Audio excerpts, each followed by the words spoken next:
अस्सलामुअलैकुम दोस्तों, मेरा नाम डॉक्टर लियसगर है और आज की इस वीडियो में हम डिस्कस करने जा रहे हैं chemical reactions of S and P block element. S और पी ब्लॉक एलिमेंट्स के हम केमिकल रिएक्शंस को डिस्कस करने जा रहे हैं। याद रहे ये डिस्कशन फेडरल बोर्ड केमिस्ट्री से हम करने जा रहे हैं। एमडी के पॉइंट ऑफ व्यू से ये पूरी डिस्कशन होगी। तो आज के इस लेक्चर को शुरू करने से पहले आपसे एक मरतबा रिक्वेस्ट करेंगे कि अगर आपने अब तक हमारे इस चैनल को सब्सक्राइब नहीं किया, जो कि सिंध बोर्ड टीचिंग के नाम से है, तो काइंडली आज ही आप हमारे इस चैनल को सब्सक्राइब करें और साथ ही साथ बेल आइकन को लाजमी क्लिक करें ताकि हमारी अपलोड करदा तमाम इंपॉर्टेंट वीडियोस की नोटिफिकेशन आपको रिसीव हो सके। तो आइए हम स्टार्ट करते हैं chemical reactions of S and P block element. S और पी ब्लॉक एलिमेंट्स के हम केमिकल रिएक्शन को डिस्कस करने जा रहे हैं, जिसमें हम पीरियोडिक टेबल के पीरियड 3 के एलिमेंट्स को हम डिस्कस करने जाएंगे। पीरियोडिक टेबल के थर्ड पीरियड से हम अगर शुरू करते हैं तो सबसे पहले हमारे पास जो है वो एस ब्लॉक में सोडियम आता है। फिर इसके इसी तरह जो है वो एस ब्लॉक एलिमेंट की यानी ग्रुप 1A में सोडियम आता है, फिर मैग्नीशियम आता है और फिर पूरे थर्ड पीरियड को हम वन बाय वन डिस्कस करेंगे। तो पहले जो हम डिस्कशन करने जा रहे हैं रिएक्शन विथ वाटर, यानी थर्ड पीरियड के जो एलिमेंट्स हैं जिसमें एस और पी ब्लॉक एलिमेंट्स वाले जो आते हैं, जो एलिमेंट्स हैं उनका हम वाटर के साथ रिएक्शन जब करवाते हैं तो क्या होता है, पहले हम उसको डिस्कस करेंगे। तो सबसे पहले बात हम करेंगे सोडियम की। Sodium has a very high exothermic reaction with cold water है ये, producing hydrogen gas and a colorless solution of sodium hydroxide. The reaction is so much exothermic that the liberated hydrogen catches fire. यहाँ ये कह रहा है कि sodium को अगर हम पानी के साथ रिएक्ट करवाते हैं ना तो ये बहुत तेज जो होता है वो एक्सोथर्मिक रिएक्शन होता है। ठंडे पानी के साथ रिएक्ट करवाते हैं, उसमें हाइड्रोजन गैस प्रोड्यूस होती है और साथ ही साथ कलरलेस सोल्यूशन जो बनता है वो सोडियम हाइड्रोक्साइड का होता है। यानी सोडियम को जब मैं पानी के साथ रिएक्ट करवाता हूं तो कलरलेस सोल्यूशन जो बनता है वो सोडियम हाइड्रोक्साइड का बनता है। लेकिन ये रिएक्शन जो होता है वो एक्सोथर्मिक होता है। एक्सोथर्मिक में हीट एनर्जी क्या होती है, इवोल्व होती है, हीट एनर्जी जो है वो रिलीज होती है। तो हमने कहा the reaction is so much exothermic, इसमें इतनी हीट एनर्जी रिलीज होती है that the liberated hydrogen catches fire. ये जो हाइड्रोजन जो है जो रिलीज हो रहा होता है ये आग को क्या करता है, यानी मतलब ये जो हाइड्रोजन है ये फायर को, आग को कैच कर सकता है। तो इन शॉर्ट सोडियम पानी के साथ रिएक्ट करेगा, सोडियम हाइड्रोक्साइड और वाटर बनेगा। फिर आते हैं मैग्नीशियम की। Magnesium has a very slide reaction with cold water. Cold water के साथ जो है ये बहुत तेजी से रिएक्ट नहीं करता सोडियम की तरह, स्लाइड रिएक्शन होता है to form magnesium hydroxide. Magnesium hydroxide बनता है और हाइड्रोजन बनता है, but burn in steam with its typical white flame to produce white magnesium oxide and hydrogen। यहाँ ये कह रहा है कि अगर ठंडे पानी के साथ रिएक्ट करवाओ ना, मैग्नीशियम को पानी के साथ अगर ठंडे पानी के साथ रिएक्ट करवाओ तो मैग्नीशियम हाइड्रोक्साइड बनता है और हाइड्रोजन बनता है। लेकिन अगर स्टीम यानी पानी जो है वो किस शक्ल में हो, वेपर की शक्ल में हो, तो क्या होता है, तो बट बर्न्स इन स्टीम, और स्टीम के साथ अगर रिएक्ट करवा दो with its typical white flame, white flame जो है वो प्रोड्यूस होती है to produce white magnesium oxide and hydrogen. तो वाइट फ्लेम प्रोड्यूस होती है और इसके नतीजे में मैग्नीशियम ऑक्साइड बनता है और हाइड्रोजन बनता है। तो इन शॉर्ट सोडियम जो है वो ठंडे पानी के साथ बहुत तेजी से रिएक्ट करता है, सोडियम हाइड्रोक्साइड और हाइड्रोजन बनाता है। ये रिएक्शन अच्छे से याद रखना है। और ठंडे पानी के साथ अगर हम रिएक्ट करवाते हैं तो मैग्नीशियम वाटर के साथ जो रिएक्ट करता है, मैग्नीशियम हाइड्रोक्साइड और हाइड्रोजन गैस प्रोड्यूस होती है। और स्टीम के साथ अगर करवाते हैं तो व्हाइट फ्लेम के साथ मैग्नीशियम जो है वो जलता है, जिसके नतीजे में मैग्नीशियम ऑक्साइड और हाइड्रोजन गैस जो है वो प्रोड्यूस होती है। तो हमने मैग्नीशियम और इसकी तो बात कर ली, सोडियम की। अब हम नेक्स्ट ग्रुप 3A के एलिमेंट की अगर हम बात करते हैं, लेकिन इससे पहले कैमरा थोड़ा सा फोकस होना चाहिए। तो ग्रुप 3A के एलिमेंट की अगर हम बात करते हैं तो इसमें आ जाता है एल्यूमिनियम। व्हेन एल्यूमिनियम, एक मिनट थोड़ा सा कैमरा फोकस, हाँ, when aluminium powder is heated in steam, aluminium powder जो है उसे स्टीम के साथ हीट करते हैं, it produce hydrogen and aluminium oxide. Aluminium को स्टीम के साथ जब हम हीट करते हैं तो एल्यूमिनियम ऑक्साइड और हाइड्रोजन गैस प्रोड्यूस होती है।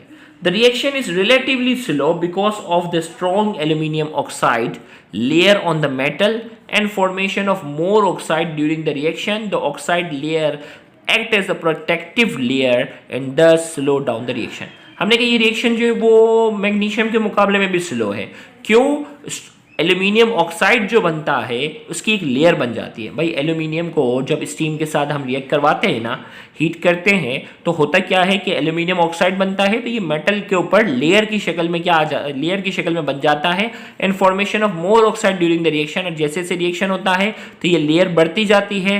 The oxide layer act as a protective layer, और ये ऑक्साइड लेयर जो होती है वो प्रोटेक्टिव लेयर के तौर पे काम करती है and thus slow down the reaction, और ये रिएक्शन को क्या कर देता है, स्लो डाउन कर देता है। तो पीरियड 3 के अंदर सबसे पहले ग्रुप 1A का एलिमेंट था जो कि सोडियम था, वो हो गया। फिर मैग्नीशियम था जो कि ग्रुप 2A का था। फिर एल्यूमिनियम था, ग्रुप 3A का था, उसको भी हमने डिस्कस किया। अब ग्रुप 4A में आ जाता है सिलिकॉन, ग्रुप 5A में आ जाता है फॉस्फोरस, ग्रुप 6A में आ जाता है sulphur. These have no reaction with water, ये पानी के साथ रिएक्शन नहीं करते, ये भी आपने अच्छे से याद रखना है। अब आते हैं क्लोरीन की तरफ, ग्रुप 7A की। देखो भाई ग्रुप 4A 5A 6A यहाँ तक हो गए। अब ग्रुप 7A की बात करने जा रहे हैं। ग्रुप 7A में थर्ड पीरियड में आता है chlorine. Chlorine dissolve in water to some extent to give a green colour solution. Chlorine जो है वो पानी में डिसॉल्व हो जाता है और ग्रीन कलर का सोल्यूशन प्रोड्यूस करता है। A reversible reaction take place to produce a mixture of hydrochloric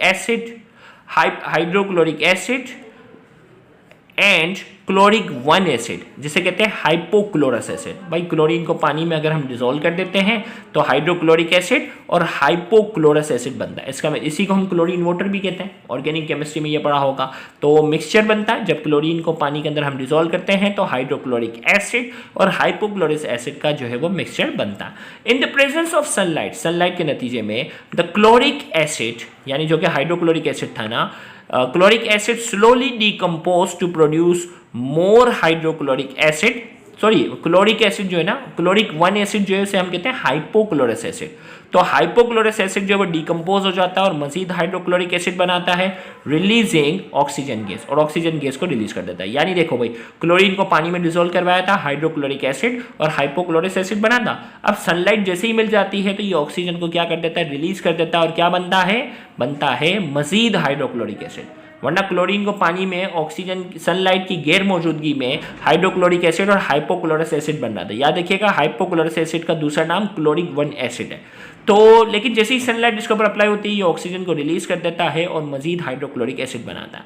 अगर हम ओवरऑल रिएक्शन की बात करते हैं, इन दोनों रिएक्शन को अगर हम ऐड करें, यानी इस इक्वेशन को हम ले आए जिसमें क्लोरीन को वाटर में शामिल कर रहे हैं, हाइड्रोक्लोरिक एसिड और हाइपोक्लोरस एसिड बन रहा है, और इसी तरीके से हाइपोक्लोरस एसिड जो है सनलाइट की मौजूदगी में हाइड्रोक्लोरिक एसिड और ऑक्सीजन रिलीज कर रहा है। तो बैलेंस करने के लिए this equation is obtain by multiplying above two equation with 2। दोनों इक्वेशन को हमने जो है वो 2 से मल्टीप्लाई किया और ये हाइपोक्लोरस एसिड दोनों साइड से कैंसिल हो गया। क्या बचा, क्लोरीन बचा, वाटर रह गया, हाइड्रोक्लोरिक एसिड रह गया और क्या बना, ऑक्सीजन बना। ये ओवरऑल रिएक्शन है। अगर सूरज की मौजूदगी में हम क्लोरीन को पानी के साथ रिएक्ट करवाते हैं, हाइड्रोक्लोरिक एसिड बनता है और ऑक्सीजन जो है वो रिलीज हो जाता है। अब पीरियड 3 के अंदर हमारे पास जो है, गौर से सुनिएगा, पीरियड 3 के अंदर जो है वो पीरियड 3 के अंदर जो लास्ट है वो ग्रुप 8A का एलिमेंट है, वो क्या है, argon. There is no reaction between argon and water. Argon और वाटर भी जो है वो रिएक्ट नहीं करते क्योंकि आर्गन क्या है, नोबल गैस है। नोबल गैसेस जो होते हैं वो रिएक्शन के अंदर पार्टिसिपेशन नहीं करते। अब हम बात करने जा रहे हैं रिएक्शन विथ ऑक्सीजन। ऑक्सीजन में फिर वही पीरियड 3 की बात करेंगे। सबसे पहले सोडियम आएगा, फिर मैग्नीशियम आएगा, 1 बाय 1 चलते जाएंगे। Sodium Burns in oxygen with an orange flame to produce a white solid mixture of sodium oxide and sodium peroxide।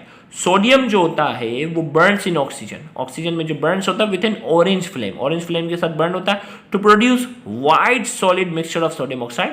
Sodium oxide का मिक्सचर बनता है and sodium peroxide, sodium oxide और sodium peroxide का mixture बनता है।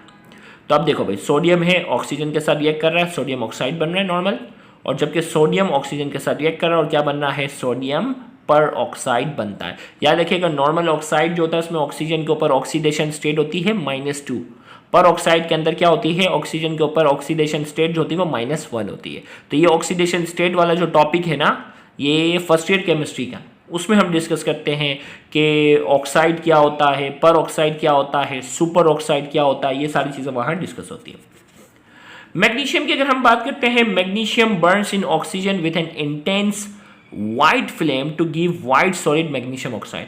Magnesium को जब हम जलाते हैं यानी ऑक्सीजन के साथ रिएक्ट करते हैं तो मैग्नीशियम ऑक्साइड का वाइट सॉलिड बनता है और इंटेंस वाइट फ्लेम बनती है।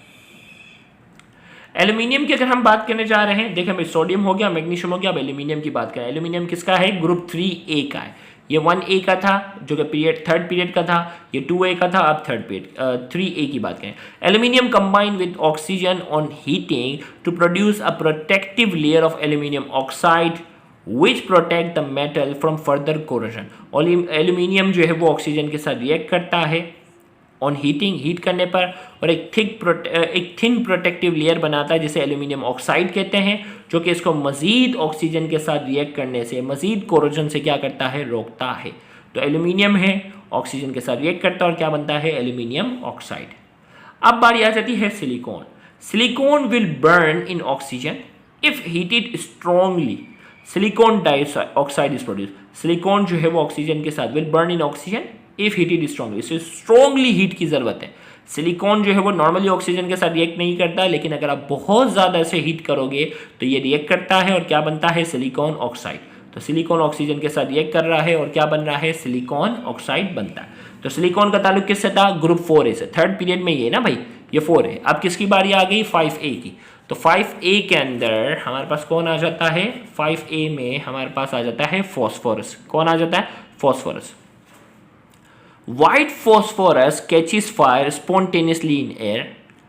It burns with a white flame and producing cloud of white smoke, which is a mixture of phosphorus 3 oxide and phosphorus 5 oxide. भाई ये जो white phosphorus है ना, ये फायर को स्पॉन्टेनियसली कैच कर लेता है हवा में। It Burns with a white flame. ये वाइट फ्लेम के साथ जो है वो जलता है। इसकी जो आग जो जलती है उसका कलर वाइट होता है। And producing cloud of white smoke, और उससे जो धुआं निकलता है वो वाइट कलर का होता है, which is a mixture of phosphorus 3 oxide and phosphorus 5 oxide, जो कि फॉस्फोरस 3 ऑक्साइड और फॉस्फोरस 5 ऑक्साइड का मिक्सचर होता है। अब ये क्या है मैं अभी आपको बताता हूँ। फॉस्फोरस 3 ऑक्साइड में जो फॉस्फोरस की ऑक्सीडेशन स्टेट होती है वो 3 होती है। फॉस्फोरस 5 के अंदर जो है वो इसकी ऑक्सीडेशन स्टेट जो होती है वो 5 होती है। The proportion of two oxide depend on the amount of oxygen available। अब इनका जो proportion है वो किसके ऊपर डिपेंड करता है? अमाउंट पर डिपेंड करता है कि भाई ऑक्सीजन कितना है। In an excess of oxygen, the product will almost completely phosphorus 5 oxide। भाई ऑक्सीजन अगर कम होगा तो phosphorus 3 oxide और 5 oxide का जो है वो बाकायदा मिक्सचर होता है। लेकिन अगर ऑक्सीजन हाई अमाउंट में अगर प्रोवाइड की जाए तो प्रोडक्ट जो होता है वो ऑलमोस्ट phosphorus 5 oxide होता है। अब देखें भाई phosphorus 3 oxide क्या होगा? 4 फॉस्फोरस है और 3 ऑक्सीजन के मॉलिक्यूल जुड़ जाते हैं और P4O6, जिसमें फॉस्फोरस के ऊपर ऑक्सीडेशन स्टेट जो होती है वो 3 होती है, इसीलिए इसे कहते हैं phosphorus 3 oxide. For phosphorus 5 oxide जिसमें 4 फॉस्फोरस है और ऑक्सीजन हाई अमाउंट में है तो 5 ऑक्सीजन के मॉलिक्यूल जुड़ जाते हैं और P4O10 हो जाता है, जिसमें हम कहते हैं फॉस्फोरस 5 ऑक्साइड। अब थोड़ा सा, वैसे तो फर्स्ट ईयर का टॉपिक है लेकिन थोड़ा सा मैं आपको कॉन्सेप्ट क्लियर करता चलूँ कि 3 ऑक्साइड क्या है। देखो भाई 4 फॉस्फोरस है और ऑक्सीजन जो है वो 6 हैं, इसे हमने फॉस्फोरस 3 ऑक्साइड का। क्यों? अब देखो भाई 4 फॉस्फोरस है, ऑक्सीजन प्लस 6, ऑक्सीजन 6 है। एक ऑक्सीजन के ऊपर कितना आता है? नॉर्मल ऑक्साइड में -2 होता है ना। ओके, अब 6 मल्टीप्लाई बाई 2 ये हो गया -12, -12 वहाँ जाकर क्या हो गया? प्लस। अब 4 यहाँ मल्टीप्लाई हो रहा है, वहाँ जाकर डिवाइड, 12 डिवाइड बाई 4, आंसर कितना आ रहा है? 3। यानी फॉस्फोरस के ऊपर जो है वो ऑक्सीडेशन स्टेट जो है वो यहाँ कितनी है? 3। इसीलिए हम इसे कहते हैं फॉस्फोरस 3 क्लोराइड। और फॉस्फोरस 5 क्लोराइड में क्या होगा? 4 फॉस्फोरस हैं, 10 ऑक्सीजन है, एक ऑक्सीजन के ऊपर -2, 10 मल्टीप्लाई बाय -2 -20 वहाँ जाकर +20 हो गया। 4 यहाँ मल्टीप्लाई हो, वहाँ जाकर divide, 20 divided by 4, 20 divided by 4 value कितनी आ गई? 5। तो यहाँ हमारे पास हो गया फॉस्फोरस 5 ऑक्साइड और ये हो गया फॉस्फोरस 3 ऑक्साइड। तो यहाँ हमने कहा कि अगर ऑक्सीजन हाई अमाउंट में, एक्सेस अमाउंट में अगर प्रोवाइड की जाती है तो फॉस्फोरस 5 ऑक्साइड बनता है, और अगर कम मिकदार में होती है तो फॉस्फोरस 3 ऑक्साइड और 5 ऑक्साइड का मिक्सचर बनता है। अब आ जाते हैं 5A के बाद हम आ जाते हैं ग्रुप 6A की तरफ। सल्फर बर्न इन एयर और oxygen on gentle heating with a pale blue flame. Pale blue flame produce होती है सल्फर को जब जलाते हैं। It produce colourless sulphur dioxide gas, और जिसके नतीजे में जो गैस प्रोड्यूस होती है वो कलरलेस होती है, सल्फर डाइऑक्साइड। तो दोनों जलते हैं, दोनों रिएक्शन कर रहे हैं और सल्फर डाइऑक्साइड गैस बनती है। अब आ जाते हैं ग्रुप 7A और 8A की बात करेंगे, chlorine and argon. Despite having several oxide, chlorine will not react directly with oxygen. Argon does not react either.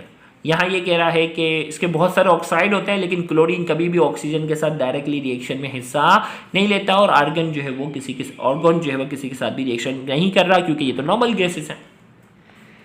अब आते हैं रिएक्शन विथ क्लोरीन। अगर हम पीरियड 3 वाले जो है ना, जिसमें एस और पी ब्लॉक वालों को क्लोरीन से अगर रिएक्ट करवाते हैं तो क्या होता है? सबसे पहले sodium burn in chlorine with a bright orange flame, white solid sodium chloride is produce. Sodium को जब हम क्लोरीन के साथ रिएक्ट करते हैं तो ब्राइट ऑरेंज फ्लेम प्रोड्यूस होती है, जिसके नतीजे में white solid sodium chloride produce होता है। तो 2Na + Cl2 2NaCl बना। मैग्नीशियम की अगर हम बात करते हैं, magnesium Burns with its intense white flame to give white magnesium chloride। Magnesium को जब हम क्लोरीन के साथ क्या करते हैं, बर्न करते हैं, तो इंटेंस वाइट फ्लेम प्रोड्यूस होती है, जो कि मैग्नीशियम क्लोराइड जो है वो इंटेंस वाइट फ्लेम बन रही है जो कि मैग्नीशियम क्लोराइड प्रोड्यूस करेगा। फिर एल्यूमिनियम की अगर हम बात करते हैं, aluminium is often reacted with chlorine by passing dry chlorine over aluminium foil heated in a long tube। Aluminium जो है वो क्या कर रहा है, reacted with chlorine by passing dry chlorine over aluminium foil. Aluminium के फॉइल पर जब हम ड्राई क्लोरीन को पास करते हैं, heated in a long tube में उसे हीट किया जाए, the aluminium Burns in the steam of chlorine to produce very pale yellow aluminum chloride, जिसके नतीजे में जो है वो बहुत ही पेल येलो जो है वो एल्यूमिनियम क्लोराइड बनता है, एल्यूमिनियम क्लोरीन के साथ रिएक्ट करता है और एल्यूमिनियम क्लोराइड बनता है। अब जो है वो ग्रुप 1A 2A 3 और अब 4A की बारी। Silicon, when chlorine is passed over silicon powder heated in a tube it react to produce silicon tetrachloride। जब सिलिकॉन पाउडर के ऊपर जो वो क्लोरीन को पास किया जाता है, उसे हीटअप किया जाता है, तो सिलिकॉन टेट्राक्लोराइड बनता है।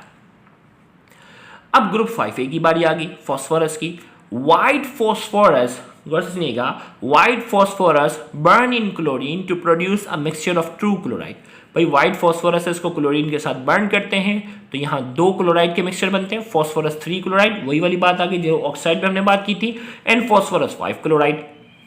अब फॉस्फोरस 3 क्लोराइड में क्या है, 3 क्लोरीन जुड़ते हैं, और फॉस्फोरस 5 क्लोराइड में 5 क्लोरीन जुड़ते हैं, इसीलिए उसे फॉस्फोरस ट्राइक्लोराइड भी कहते हैं और फॉस्फोरस पेंटाक्लोराइड भी कहते हैं। तो फॉस्फोरस पेंटाक्लोराइड और phosphorus trichloride. Phosphorus 3 chloride is a colourless fuming liquid. Phosphorus 3 chloride जो है वो क्या है, कलरलेस फ्यूमिंग लिक्विड होता है। Phosphorus 5 chloride is an of white going towards yellow solid, जबकि फॉस्फोरस 5 क्लोराइड जो है वो सॉलिड है।